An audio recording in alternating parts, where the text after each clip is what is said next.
Katniss Peta 2 75 дахь удаагийн өлсвөлэн тулаанд буюу 2 дахь удаа өлсвөлэн тулаанд оролцох нь тодорхой болсон үедээ тэр хоёр өмнөх бүх өлсвөлэн тулааны бичлэгүүдийг үзээд өөрсдийнхөө өрсөлдөгчдөг болон ер нь шинэ арена ямар байх талаар мэдээлэл цуглуулж яадаг.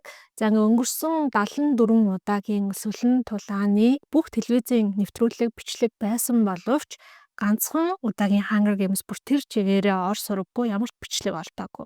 За энэ бол 10 дахь удаагийн өлсвөлэн тулаан байсан. Тэгэхээр энэ өлсвөлэн тулааны үеэр яг юу болсон болоод бичлэг мөртлөнгөө байхгүй болоод дуусчихсан байсан юм бэ гэдгийг хэдүүлээ одоо олж мэдцгээе.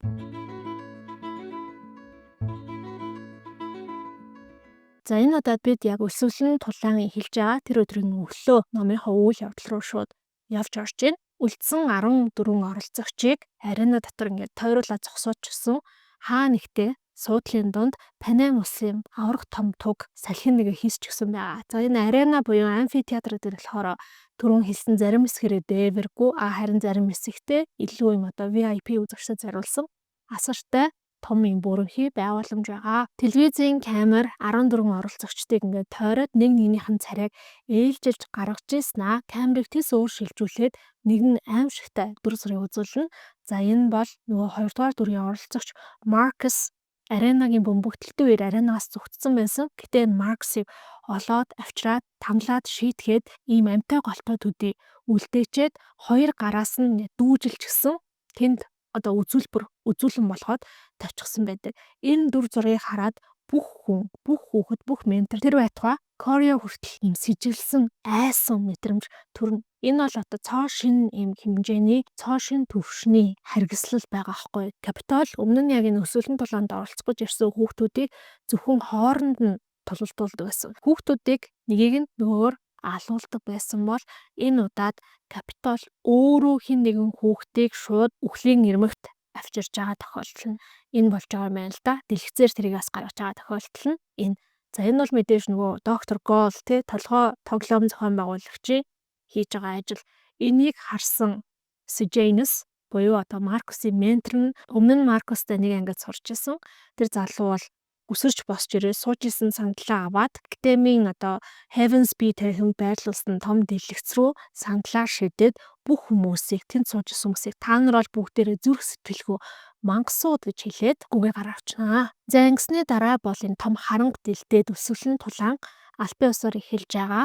Өлсвөлэн тулаан эхлэнгүүт ихэнх хүүхдүүд бүгдээрээ тал тийшээгээ тараад зугтж байгаа. За энэ удаад бол арена өмнө нь ер нь ингээд юм дээшээгээ өгсөн өндөр суудалтай. За сэнгэлтгийн суудлыг бодоорой. Тийм өндөр суудалтай гол хэсэг нь хав хавтай тийм л талбай байдаг байсан бол бөмбөгдөлтөөс болоод энэ арена нэлээд өөрчлөгдсөн. За жишээлбэл янз бүрийн өндөр том багнууд унж ирээд авирах боломжтой болсон ч юм уу те. Эсвэл аренагийн одоо шалан бөмбөгдөлтөнд өртөөд газар доорх тийм түнэлүүд рүү орох боломжтой болсон. Өмнө нь бол тийм зүйл байдаггүй. Тэгэхээр энэ давуу тал боломжийг аюул олон хүмүүс ашиглаад бөөнөрөө тэр газар доор байгаа түнэл рүү ороод буюу одоо камерын харах тэр өнцгөөс нь алга болчихж байгаа. Энэ дундаас бол яг нэг 4 ийм том биетэй оролцогч хүүхдүүд бол бүгдээрээ тэр аренагийн гол даваалцсан байсан зэвсгүүдээс хідэн зэвсэг авч чаддаг. За энэ дунд болохоор 12 дугаар дүүгээс ирсэн хөвгүүн байгаа Jessup.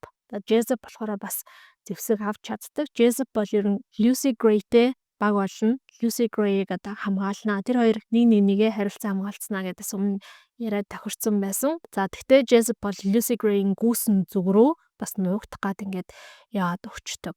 За ингээд бүх хүүхдүүд тараад алга болсны дараа бол Marcus амтай голтой зүгтцэн ганцаараа тэр аренад үлдчихэж байгаа. Тэгсэн чинь 7 дугаар дүүргийн эмэгтэй оролцогч Lamina гэдэг охин байгаа. Энэ охин буцаж ирээд нуугдсан байснаа буцаж аренад ил гарч ирээд аренагийн гол даваалцсан байсан зэвсгүүдээс нэг хутга нэг сүх аваад нэг юм унтсан баган руу ингээ авирж байгаа байхгүй юу. Тэр баган нь болохоор нөгөө тэр Маркусын зүгтцэн байгаа газартай айгу ойрхон.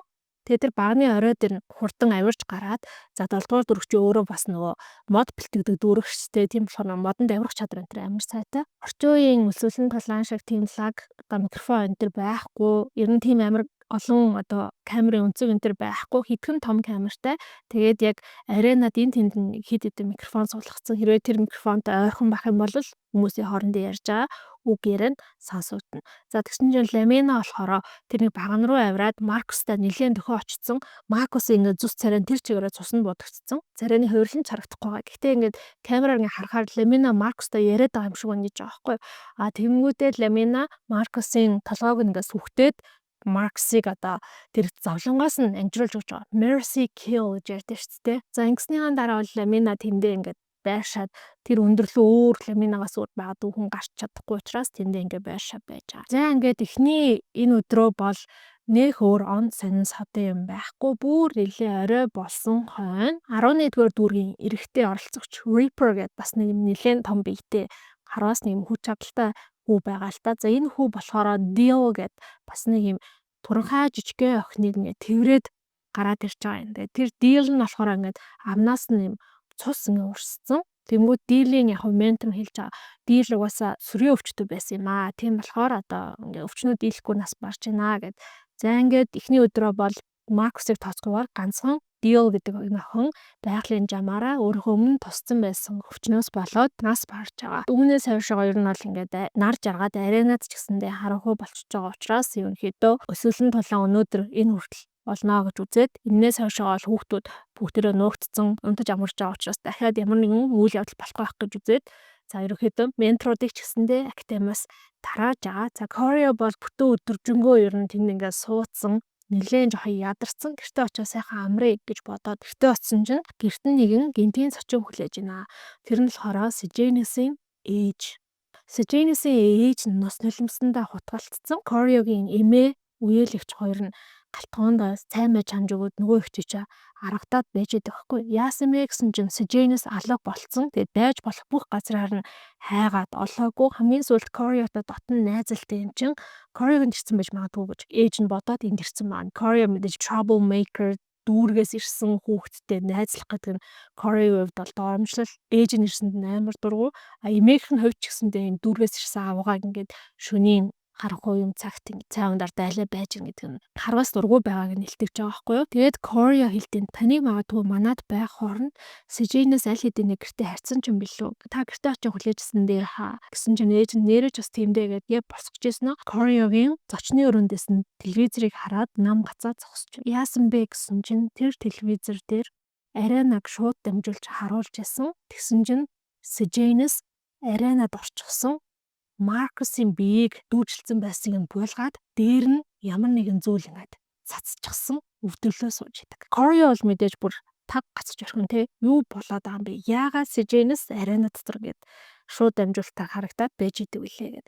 Тэгсэн чинь Sejanus-ийн ээж нь тайлбарлалт.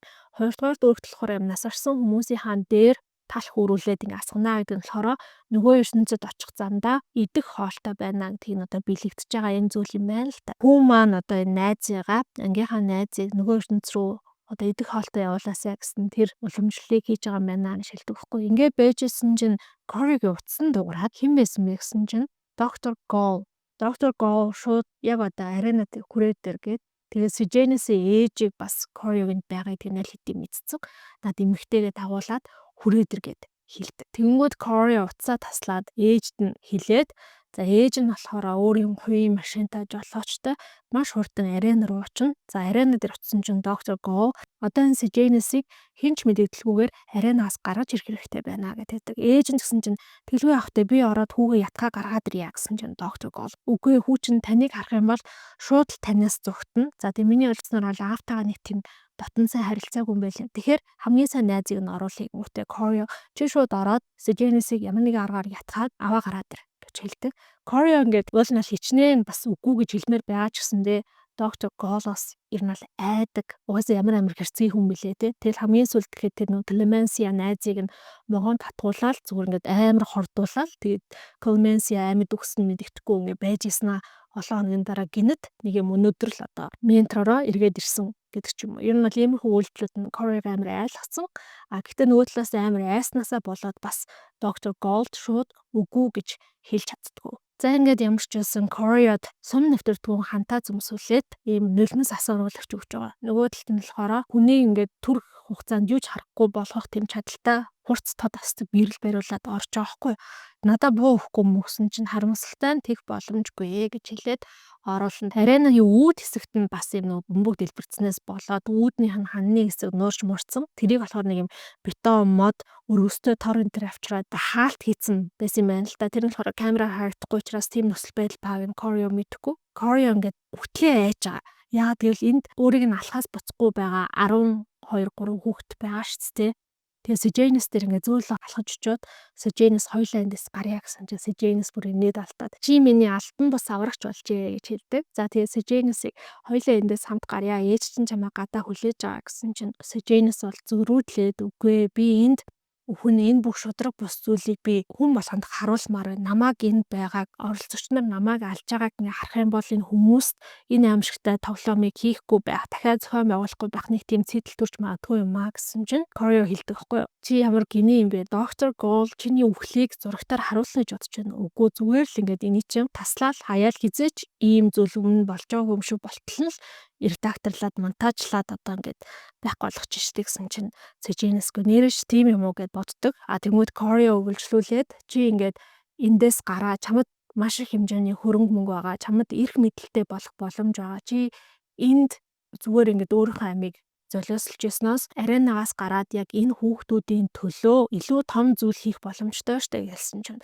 Сеженис за нэрээ ер нь бол тийм гэж Кориод ятгагдаад тэгээ тэр хоёр уулнал Маркусын одоо биеийг нь Сеженис тэндээс авч гаргаад ёслол төвлөр оршуулмаар байгаа хгүй. Тэгээд Маркус яжаа том биетэй арай гэж нэг юм хөл гарнаас нь өргөөд зөгөөд явжсэн чинь яасан бах вэ мэдээж бусад за тэр дундаа бол нөгөө өдөр зэвсэгтэй болцсон том биетэй оролцогч нар тэр хөл хөдөлгөөнийг нь сонсоод гараад ирсэн зэвсэг яриа гараад ирсэн. Хараас Капитолын 2 хүү тэр нэгэ байж гот нөгөө 3 4 хүүхэд бол Сеженис Корио хоёрлоо дайрн зүгтэн. За тэгсэн чинь тэр дундаа болохоор Бобби нэгэд нэг оролцогч байгаа. Энэ оролцогч нь хутгаараа ингээ Сеженисийн зүүн дал мөрийг ингээ шийчээ зүсэж байгаа байхгүй. Тэнгүүд Корио шууд өөрийгөө хамгаалах тэр инстинктээрээ газар унтсан байсан юм том банз модыг аваад Боббиний ингээ шууд толгоор нь цохиод бүр ингээ Боббиныг хөдлөхгүй болтол нь дахин удаа тэрийг цохиод идэг. За ер нь л ингээ Боббиныг Корио алчж байгаа. Тэнгүүд Сеженис Кориог дуудаад тэр хоёр нөгөө гарц руу гүн.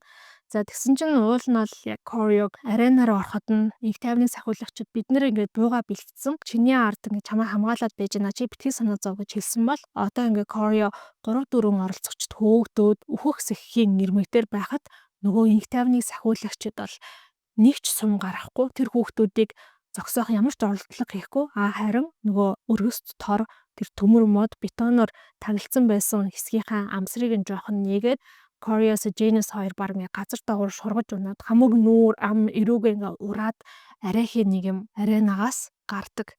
Тэгсэн чинь Корио уурлаад та нар яагаад намайг аврагч чи авраагүй юм бэ гэсэн чинь нөгөө их тайвны сахиулагчид болохоор чи доктор Голтой уулзаа гэж хэлдэг хгүй. Сеженисийн бас хөлийг нь хутгалаад гэмтээсэн Сеженисийг эмнэлэг рүү явуулаад Кориог болохоор доктор Голын нөгөө лабораторид байдаг Citadel хэрэм гэдэг нөгөө байшин руу аваад очдог. За доктор Гол болохоор өмнө нь их барих эмч байсан юм байна л та. Тийм болохоор эмнэлгийн мэдлэгтэй. Тэгээ Кориогийн шарахыг угаагаад цэвэрлж байхдаа Кориоос асуудаг. Чамд арена ямар санагдсан бэ гэсэн чинь Корио болохоор надад мэдээж маш аимшигтай санагдсан. Доктор Гол гэж хэлж байгаа байхгүй.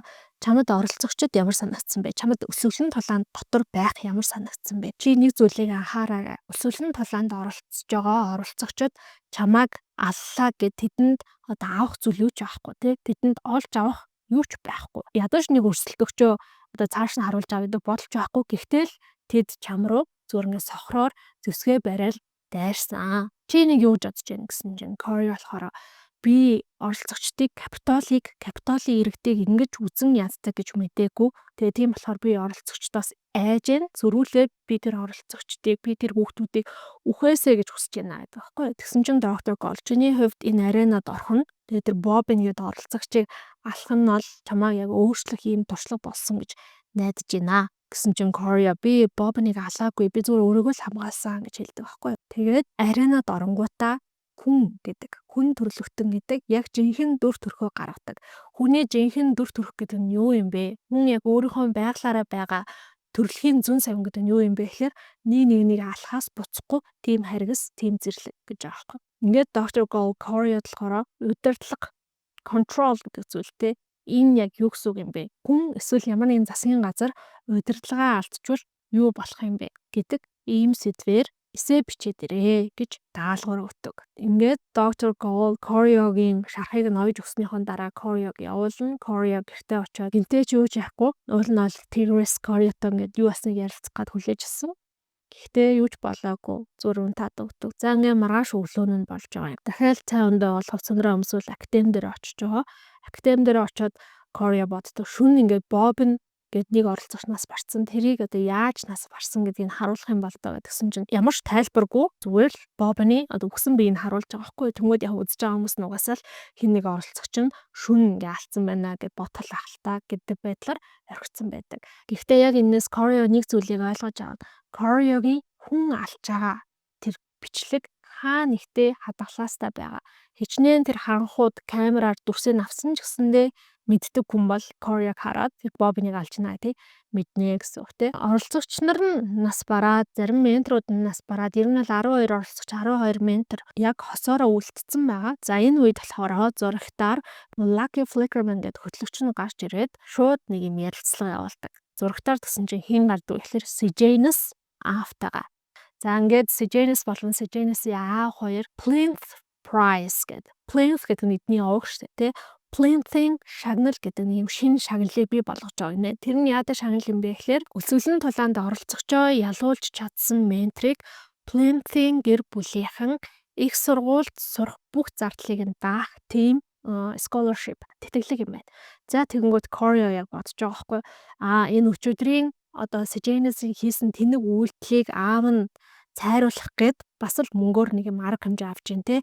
Уул нь бол энэ шагналыг би авчвал ямар гоё вэ? Энэ шагналыг авахын тулд би одоо Lucy Gray-д тослоно. Lucy Gray эсрэг 11 оролцогч үлдлээ. За тэр өдөр нь болохоор дахиад нэг оролцогч алагдаад 10 оролцогч үзэж байгаа юм. За ингээ өөр нэг онц содын юм болохгүй. Нилээ орой болцсон дахиад менторууд тараад гэр гэрлүүгээ харих цавд өгчээсэн чинь гинэт Lucy Gray нэг түнэл дотроос ганцаараа гүүгээ гараад ирнэ.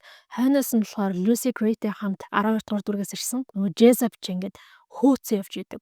За ингээ харвас Jessup болон юм өвдцэн хөдөлгөөн нь ив хавгүй болцсон, удаа шарцсан гэж байж байна. Тэгснээ нөгөө Jessup ч ингээд нарлуу айман ингээд сарвалцаад байдаг байхгүй юу?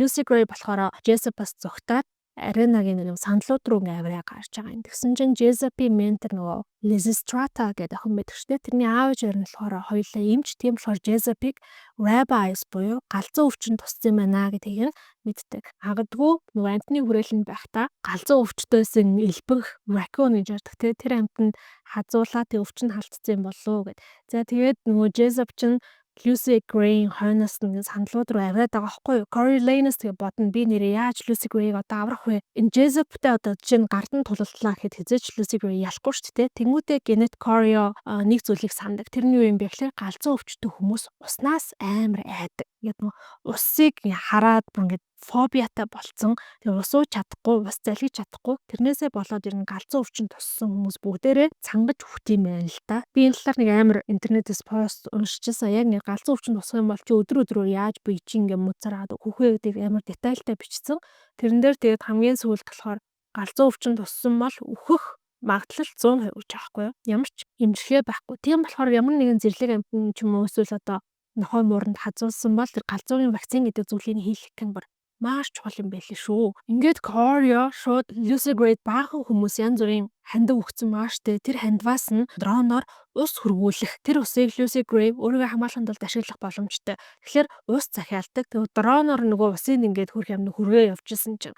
За Katniss тэр бэлэг хүрэх гээд бол угаасаа шүхэр мөхрөөрөөл яг эзний олж ирээд аюу мундаг байсан. За энэ 10 дахь удаагийн өсвөлэн тулаанд бол технологи тэгтлээ хөгжсөн биш нөгөө дрон нь заримдаа ингээд баймагаа болохгүй ус мөсийн энд тэнд ингээ хаглаа басгачдаг ч юм уу тиймэрхүү зүйл бол зөндөө болж исэн.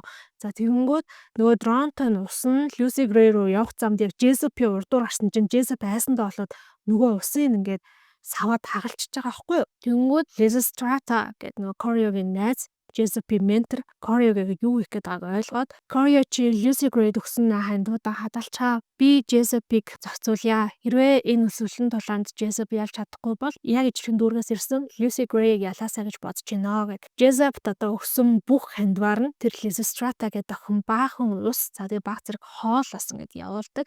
Тэгсэн чинь зөндөө олон юм устай дронууд зэрэг нисээд ирсэн чинь Jessup ингээд тэр усыг харж айд сандарсандаа болоод тэр өндөр одоо сандал руу авираа гарцсан байсныг унаад за ингээд баг хүзүүгөө хууглаад тэгээ хөдөлгөөнг болоо хөвтчихөж байгаа. Lucy Gray Jessup дээр очиод Jessup хөрх юмд ингээд хөдөлж чадахгүй нүд нь ингээд бүлтгнээд твтээд байсан чинь Lucy Gray Jessup одоо унтахад зүгээрээ чи сайхан унтж амраа гэж хэлээд Jessup нүдэн анинд хэсэг хугацааны дараа Lucy Gray ингээд Jessup-ийн зүрхний цохилтыг нэг хэмжих гээд судсан дээр нь хүзүүн дээр нь хурж байгаа шүү дээ. Тэгсэн чинь угаасаа зүрхний цохилт нь байхгүй болсон нас барцсан байна. Тэгэнгүүт Lucy Gray нөгөө олон дронтой уснуудын хаграагүй нэгийг нь аваад Jessup-ийн нүүрэн дээр асаад за тэгээ үлдсэн усыг бол Lucy Gray өөрөө ууж байгаа. Бараг 2 хоног 48 цаг шахуу ус уугаагүй явж байгаа. Ингэснийхаа дараа нөгөө Lysistrata-гийн бас явуулсан хоол хүнсний зүйлээс ганц нэгийг нь даашинсныхаа халаас нь тэгээд түнэл рүү буцаагүйгээд орж байгаа юм аа. За тэр оройно нилээ ядарсан Corey гэртээ очиж байгаа. Тэгээд үеэлэгч Tigris нь хүлээгээд байж гэн. Тэгэхээр Tigris яг тэр 2 өдрийн өмнө аренад юу болсон талаар Corey юусоо ярьдаггүй. Tigris гэсэн юм би чамд юу тохиолдсныг мэдэж байна. Тэгээ чиний цамц хувцас чинь цус олцсон байсан. Тэгээ тэр цусны зарим нь чиний цус биш байсан мэдтэй буюу Corey одоо хүн алдсан гэдгийг мэдж байгаа гэсэн.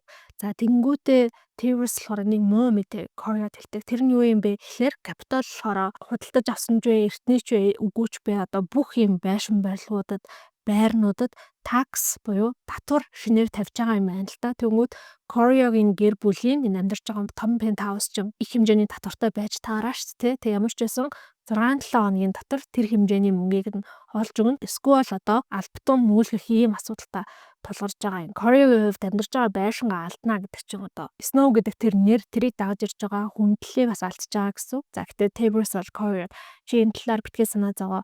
Юун түрүүнд над өсвөлэн тулаандаа санаа зов. Plain-Thin шагналыг нь авчих. Тэгсний дараа хоёлаа учраа бол яваа гэж хэлдэг.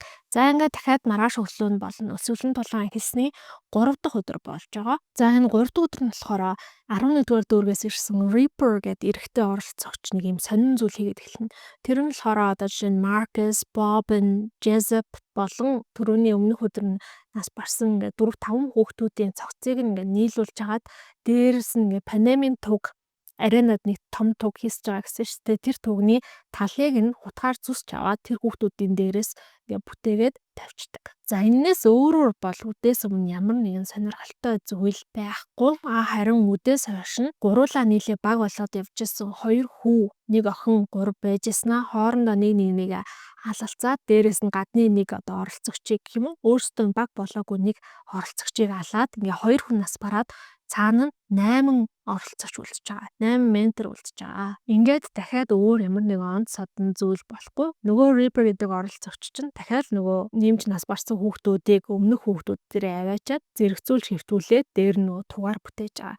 За ингээ орой болсон учраас академийн одоо сурагч менторуудыг тарааж байгаа байхгүй юу? Corey академиас гараад Доктор Gold дээр нөгөө хийлгсэн оёдлоо зөв идэр шиг нөгөө шалгуулах гээд очдог. Оёдлоо шалгуулж дуусаад гараа авчихсан чинь лабораторийн хит хитэн ажилтнууд тийм том савнд хийцэн нөгөө өнгөнгийн моонуудыг чинь пүрээ явж идэг. Аренад болсон бөмбөгтөлтөнд өртсөн нэг ментор хүү өвчнөө даахгүй, шархаа даахгүй нас барсан юм байна л да. Доктор Gold би энэ босгочдод зориулсан нэг бэлэг барина гэж хэлж исэн нөгөө могоонуудыг хараад санаанд ороод энэ могоонуудыг арена руу тавьчих юм шимстэй гэж бодонгуудаа яах вэ би яаж Lucy Gray-г аврах уу гэж бодож ирсэн нь зүүнийхээ уртлын халаасанд Lucy Gray-ийн уйлаад нус тулимсаа арчсан байсан нусны альчуур байгааг санаад тэр нусны альчуурыг шууд нөгөө могоотой том сав руу хийчдэг.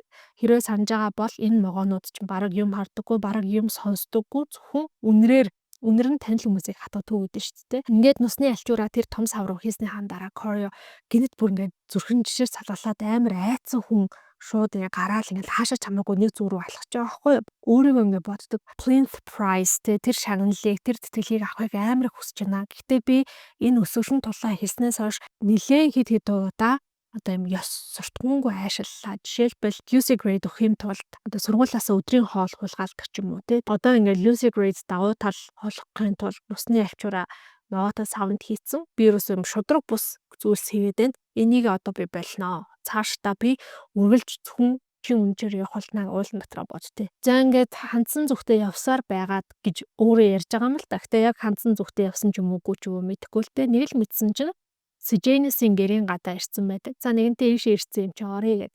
За яагаад орж байгаа юм бэ гэхээр Корио ер нь бол хүүгийнх нь амийг аварсан гэд энэ Сеженисийн гэр бүл аав ээж нь Корио тодорхой хэмжээний ямар нэгэн байдлаар мөнгө өгөх юм биш үсттэй. Мөнгөөр нөгөө миний амийг барих юм биш үсттэй гэдэг юм хүлээлттэй байгаа. Хэрвээ тэгчих юм бол тэр мөнгийг нь ашиглаад нөгөө байрныхан таксиг татварыг бас төлөх гээд байгаа шүү дээ. Гэтэл эдний аав хоёр нь тэхгүй. Сеженисийн ээж бол Кориод янз бүрийн гоё хоол, гоё нарийн боо энэ төр хийгээд гэрлүүнд байнга явуулдаг. За энэ удаад аавтаа нуулзч үзсэн чи аав нь чи яг аавтайгаа адилхан харагддаг хэрнээ ээжтэйг илүү төстэй юм аа гэж хэлдэг. Тэгэхээр Сеженисийн аав бол Кориогийн ээж хоёрыг бас таньдаг байсан байх нэ. Корио тэндээс ганцэг хоосон босч байгаа юм л та. Тэгээд гэртээ ирээд нөгөө доктор Голын гэрийн далавт өгсөн эсээг нь бичгээр шийднэ. Control буюу удирдлага алтаар юу болдог вэ? Мэдээж хаус буюу эмх замраагүй байдал болно те. Арианад ороод ямар хурдан тэр зүгээр нэг юм олзны амтнаас багчин амтан руу хувирсан бэ? Энийг өөрөө бодоход хүртэл өөрт нь аимшигтай санагдсан.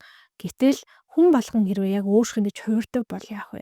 Хүмүүс зөвхөн амьд үлдэхин төлөө юу ч хамаагүй хийдэг байсан бол яах вэ? Гэвь энэ бүхний эцэст яг энэ control гэдэг зүйл чинь social contract буюу нийгмийн гэрээ гэдэг зүйлтэй одоо нягт уялдаа холбоотой юм байна гэж ингэж бодож болж байгаа байхгүй. John Locke гэдэг философч нийгмийн гэрээ гэдэг юм алдартай онол байдаг. За энэ алдартай онол болохоор засгийн газар гүйч байсан, хууль дүрмгүйч байсан хүмүүс хоорондоо нийгмийн гэрээ гэдэг зүйлийг байгуулдаг. Нэг дээрэмдэггүй, нэг алахгүй гэдэг нэг тийм цаанаасаа одоо зүүн совингороо тийм ойлголцолд хүрдэг гэдэг юм том юм байдаг байхгүй. За ер нь бол яг энэ ном маань зохиолч маань яг нийгмийн гэрээг бас яг энэ номороо дамжуулаад гаргаж ирэхийг тэр санааг хэд хэдэн талаас нь харахыг хүссэн юм шүү байгаа юм. За маргааш өглөө нь боллоо. Өсгсөн тулааны 4-р өдөр Корио мэдээж академи дээр очиж байгаа. Тэгсэн чинь өдөөс өмнө бол бас л юм болохгүй. За магадгүй одоо энэ өсвөлэн тулаанд ингээл нөх юм болохгүй байдаг болохоор ч юм уу те дараагийн өсвөлэн тулаанд албаар нөгөө ингээ оролцогчдыг нэгэнтэй нь уулзуулах эсвэл нөгөө Катнис руу ингээл галан бөмбөг шидэл хөдөлгөөнд оруулдаг гэдэг ч юм уу те тиймэрхүү зүйлүүд гарч ирсэн баг л та. За үдийн алдад харин Wowy гэдэг нэг охин байсан. Айгуу жижигхэн биетэй туранхай юм охин. Нилээ юм биеийн муудсан байдалтай нэг түнэлээс ингээ гарч ирж байгаа. Тэгснэ аренагийн одоо шатыг ингээ налаад сууж байгаа байхгүй юу? Wowy-гийн ментор нь бол Wowy руу ус идэхэм явуулсан ч гэсэндээ Wowy ерөөсө тэрийг нь авч огт иддэггүй. Тэгэл зүгээр сууж яснаа хөдөлгөөнгүй болчдөг.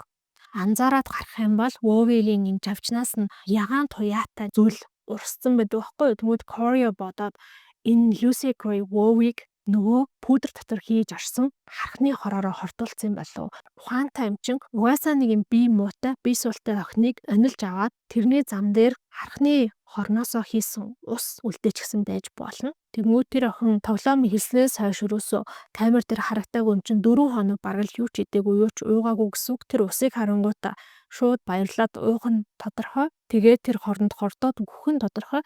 Гэхдээ угаасаа бие нь нугас учраас хүмүүс хизээж тэр охиныг ингээд ямар нэгэн зүйлд хордоод өгчлээ гэж бодохгүй. Маш ухаалаг юм аа гэж бодож байгаа байхгүй. Corio Lucy Gray дахиад ингээд камер дээр ил гарч ирээсэй гэж бодно. Юу нь л камер дээр ил гарч ирсэн үед л одоо тэр хоол хүнсийг явуулж болно. Бус үед болохгүй маань л да. Тэнгүүд Lucy Gray-г хоолунд идүүлж хинсэн. Одоо ингээд 6-7 хүн үлдчихлээ. Lucy Gray хэрвээ хүчтэй байх юм бол адгүй тэр Corio-гийн явуулсан хоол хүнсний заримд нь дахиад хорноосоо хийгээд өөр хэд хэд оролцогчдыг алж чадах юм бол үнэхээр маш юм том боломж гараад ирчихэж байгаа шүү дээ. Гэхдээ Lucy Gray бол гарч ирэхгүй нуугдсан хിവэрэ байгаад байна. Үдийн хоолны дараа доктор Gol буюу манай head game maker толгой тоглоомын зохион байгуулагч зурагтаар гарч ирээд нэгэн зарлалыг хийнэ. За тэр нь юу юм бэ гэхлээр босгочдод зориулаад арена бөмбөгцсөн учраас хариуг нь барьж байна. Яаж хариуг нь барих юм бэ гэхээр аренад байгаа хүүхдүүдэд нэг онцгой зүйл бэлдсэн гэж хэлэнгүүт камерын дүрс нь өөрчлөгдөд аренагийн дээр нөгөө том могоо агуулсан савыг авчраад Яролын нээж байгаа тэр дүр зураг гарч ирнэ. За ингээд юу гэдгийг хүүхдүүд мэдэхгүй шүү дээ. Оролцогч хүүхдүүд мэдэхгүй. Нэг өнгөнгийн могоонууд буугаад ирж байгаа. Хүүхдүүд аль болох өндөр нөгөө могооны авирж гарч чадахгүй байгаа хэсэг рүү хит хитэн хүүхд нь бол авираад гарна. Харамсалтай нь 2 3 оролцогч болохоор яг могоод хатгуулаад нас бардаг. За тэгээд байжсэн чинь одоо аренад энэ тэнд байрлуулсан микрофонуудын нэгэнд нь Lucy Gray юм дуу аялж байгаа чимээ сонсогдно. Lucy Gray нуугдчихсэн тэр түнэлээсээ дуу аялаад гараад ирнэ. Гэхдээ могоонууд болохоор Lucy Gray-г ерөөсө хатахгүй харин бүгдээрээ ингээд Lucy Gray руу бүр ингэ тэмүүлээд байдаг гэх юм уу. Lucy Gray дуугаа дуулаад дууссан чинь нөгөө могоонууд чинь тэгж амар Lucy Gray руу дайрхаа болоод бүгдээрээ амар тайвширсан юм намуухан байдалтай болцсон байна. За энийг мэдээж зурагтаар хүмүүс бүгдээрээ үзэж байгаа учраас Lucy Gray-д хоол болон ус маш ихээр худалдаж авч бэлгэлдэг. Corey-чин гартаа нэг юм смарт watch шиг юм зүүцэн. Тэрэн дээр нь одоо Lucy Gray хичнээн хүнээс хичнээн төгрөгийн хандив ирсэн нь шууд ингээ харагдаад байгаа байхгүй юу. Ингээд могоо татгуулж нас барсан оролцогчдыг хассан чинь нийтдээ ерөөсөө 5 оролцогч 5 ментор үлдсэн байдаг. За тэгэхээр ялагч тодорхой толбор маш их ойртож байна гэсэн үг. За энэ 5 оролцогчийн 5 ментор нь болохоор энэ шүн бүгдээрээ гэртээ харахаа болоод энэ Heaven's Bee танхимд бүгдээрээ сургууль дээрээ хонхоор болно. За өглөө боллоо өсвөлэн тулааны 5 дахь өдөр өнгөрсөн шүнжэнгөө бороо орсон арена бол баг усаар дүүрэх шасан. Ер нь нөгөө могоонууд чинь бүгдээрээ усанд живээд үхсэн ийм дүр зураг бол өглөөний наранд харагддаг. Яг ихтэй могоо гэд ингээд яриалсан чинь бас дотор жоох эвгүй болж шүү. Би ингээд могооноос амир айдаг байхгүй. За үлдсэн оролцогчдыг ямар ч байсан нэрээр нь танилцуулъя. Мэдээж манай Lucy Gray байгаа. Lucy Gray-с гадна 11-р дүүргийн хүү нөгөө хүүхдүүдийг бүгднийг нь цогцыг нэг газар цуглуулад албаагаар хугачаад байсан Reaper гэдэг байгаа. За Trish гэд нилээн бас том биетэй залуу хүү үлдсэн байгаа. Mason гэд бас 4-р дүүргийн залуу хүү үлдсэн. Гэтэ тэрний өвдгөн гэмтсэн. За Teslie гэд 3-р дүүргийн охин үлдсэн байгаа. 3-р дүүрэг чинь нөгөө технологиор алдартай дүүрэгчтэй. Tesla болохоор яад юм бэ гэхээр өмнө нь нэг аренад ирээд онголцсон байсан дроныг олоод авсан байсан. Тэмүүдэд тэр дроныг ашиглаад бусад дроныг удирдаад, хакердаад бүх дронуудаараа Mason гэдэг нөгөө хөлөө гэмтээсэн байсан хүү рүү шууд бүх дронуудыг дайруулад тэгээ Mason болохоор тэр дронуудаас цугтж агаад жоохон дээш өнөрлөг газар гарцсан байж байгаа дуунаад хүзүүгээ углаад нас орчин. За тэгсэн чинь Trish гэдэг нөгөө том биетэй залууч бас гарч ирээд Tesla-гийн тархийг ингээд голоор нь хуваагаад талчиж байгаа. Йоо амар зэрлэг. Ингээд ердөө Lucy Gray, Reaper, Trish 3 амьд үлдсэн. Ер нь Lucy Gray-ийн хувьд хамгийн юм чанга гэх юм уу те хамгийн аюултай 2 оролцогч үлдчихэж байгаа байхгүй юу. Lucy Gray нуугдсан байсан газараасаа гарч ирээд өмнө нь Corey-гийн уулзсан байсан усыг ууж исэн цаваа барьж гарч ирээд аренагийн шалан дээр тогтцсон байсан усан дээр очоод нөгөө сав руугаа ус хийж зайлаад усаа асгаад дахиад тэр шалбаагнаас ингээ ус аваад хөөрхөнд усууж байгаа бас усуугаагүй ингээд 2 маяр хонцсон баха. Байж байгаа хгүй. Тэгсэн чинь Corey тэрийг харангуйтаа шууд Lucy Gray гарч ирэнгүүт шууд ингээд баахан ус мус идэх хөөх юм явуулаад тэгээ Lucy Gray нөгөө уснасаа яг уухчихсан чинь Corey-гийн явуулсан ус идэж уух юм нь ирж таараад нөгөө усаа хажууд ширээ тавьчаад Corey-гийн өгсөн идэж уух юмыг яг идэж уух гад бэжсэн чинь нөгөө Trish гэд сүхтэй залуучин гарч ирээд Lucy Gray дээр очиод Lucy Gray-ийн толгой дээрээс нь сүхээ далаагаад яг тэр мөчөд Lucy Gray ягаад ч юм Trish-ийг ингээ тэврээд авч байгаа юм шиг болдог. Corey ч гэснээр гайхаад яг нэг хитгэн хором тэврээд тэгээ Lucy Gray өөрийгөө холдуулсан чинь Trish амар муухай хашаараад хүзүүн дээрээсээ нэг юм яв яга өнгөтэй могоо аваа шиддэг. Яасан бэ гэхээр өчигдрийн тэр олон могооноос Lucy Gray нэг могоог нь ингээд дайрсанхаа халаас нь тэгээд нууцсан байсан байгаа хгүй юу. Тэгээд Trish-ийг хатгуулад ингээд Trish-ийг алуулчихж байгаа. Reaper, Lucy Gray хоёр хоёулахнаа олцсон. Reaper-ийн ментор нөгөө Clemencia гэдэг могоо татгуулсан охин. Тэгээд Clemencia чинь амар хорон жоох юм харгастэй. Ерөөсөө ингээд Reaper-т хоол унд өгөх боломжтой байсан ч гэсэндээ хоол унд өгөхгүй, ус мус өгөхгүй. 3 дахь 4 өдрөөсөө эхлээд Clemencia Reaper-т хоол унд ус хэдийгээр явуулсан ч гэсэндээ Reaper болохоор тэрэнд нь итгэхгүй. Ерөөсөө менторийнхаа өгсөн юмыг идэж уухгүй. Харин тэр шөнө аренад бороо орсон учраас тэр аренад нэг хэсэг газар нэг том шалбааг тогтцсон нөгөө түрүүн Lucy Gray очоод байсан. Тэр шалбаагнаас л уугаад байдаг. За ингээд үдээс хойшхноо Reaper-ч тэр Lucy Gray-ч тэр ингээд хоёр талд аренагийн хоёр талд хоёулахнаа үлдсэн. Нэг ингээд одоо халз хараал байж байгаа шүү дээ. Тэгсэн чинь Lucy Gray гинэт гүүж очоод нөгөө хүүхдүүдийн цогцыг бүтээсэн байсан далбааг хуулж хаяад гүүж байгаа байхгүй. Тэгээд яац ч юм тэр хүүхдүүдийн цогцыг далбаагаар бүтээх гэдэг нь Reaper-ийн хувьд нөгөө CJ-нээс найзынхаа дээрээс талхны үрмэг цацгатай ижилхэн тэм чухал уламжлал зан заншил байсан юм уу да. Reaper тэгэнгүүт нь Lucy Gray-ийн хойноос гүйжчихэл нөгөө далдаагаа аваад нөгөө хүүхдүүдэд чинь буцаж ингэж бүтээгээл гих мэтчлэн энэ зүйл 2-3 удаа давтагдана. Corey болохоор гайхаад яагаад Lucy Gray ийм зүйл хийгээд ам болоо гэж бодож байгаад гинэт ойлгоно. Ийм хар халуун өдөр Lucy Gray Reaper-ыг ядраах, цангаах, халууцуулахыг хүсэж байгаа юм байна гэх. За ингээд энэ зүйл хит удаа болсны дараа Reaper нэр үнэхээр тэр халуун өдөр халууцаад нөгөө шалбааг руу очиод усан. Нилээ уусныхаа дараа шалбаагны хажууд шууд бөөлжин. Ингээд мөлгсөөр агаад нөгөө хүүхдүүдийн цогц игнүүлэн хөвтүүлсэн газараа очиод өөрөө хажууд нь очиод хөвтөөд нүдэ анаад тэгээд чимээгүй намган болчихж байгаа. Ямар ч хөдөлгөөнгүй. Хинч хөдлөхгүй хагас цаг өнгөрнө. Lucy Gray очиод Reaper-ийн зүрхний цогцлтыг нь шалгаад Reaper-ийг нөгөө талбаагаар хуучдаг. Lucy Gray айгүй айхтар агаад тэр шалбаагийн дээр очиод өмнө нь уусан усныхаа савыг бариад зайлаад дахиад тэр савндаа ус хийх гээд за тэр хэсгийг та бүхэн яг яасныг бодоорой за. Үнэхээр айхтар.